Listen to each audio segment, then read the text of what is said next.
All right, this is Jethro with Zap2it on the scene, and I'm here with Kristin Bauer, Miss Pam. Yeah. I think I said that, and you're not really that hickish on the show. You're pretty hot, you know. She's kind of sophisticated. She speaks at least Swedish, so she's new to the South. Well, and also you're a regular this year. Yeah. And how great was that? It's amazing. It's like being invited to the best party ever. Can we talk a little bit about your storyline right now has you, number one, like half dressed. I'm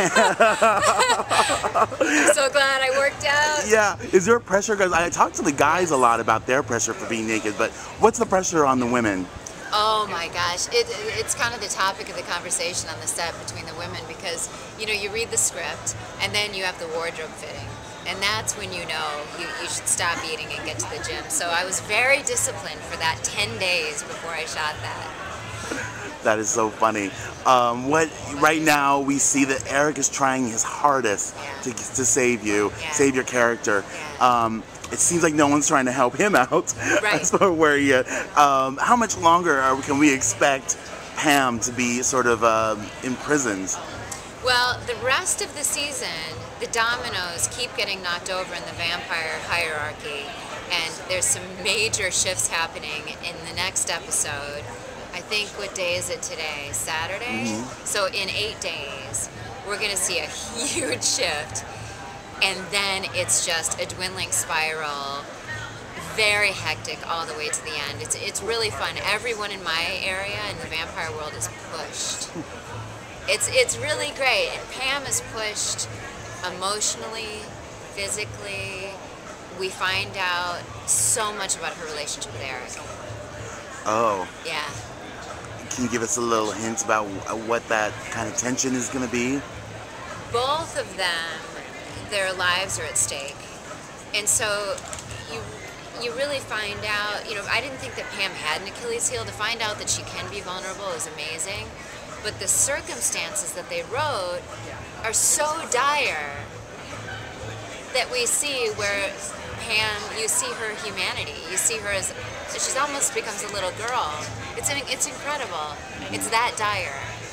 We've already seen like a lot of the other characters where we're seeing their loyalties tested. That's it.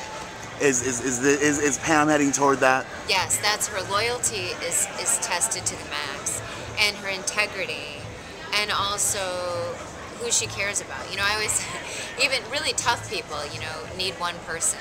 I mean, I think Hitler had one person. I think he had a canary he loved. There's us, not that Pam is that, but everybody needs someone, and Eric is it for Pam. Are you excited to see, for the audience to see these other sides of Pam and to act them? I am. It's when you see the script, the first thing is the script shows up on the doorstep, and flip through it, find my scenes. I get so excited, and then the next thought is, oh, I hope I do a good job. Then you have long days filming, and the scenes are split up in pieces.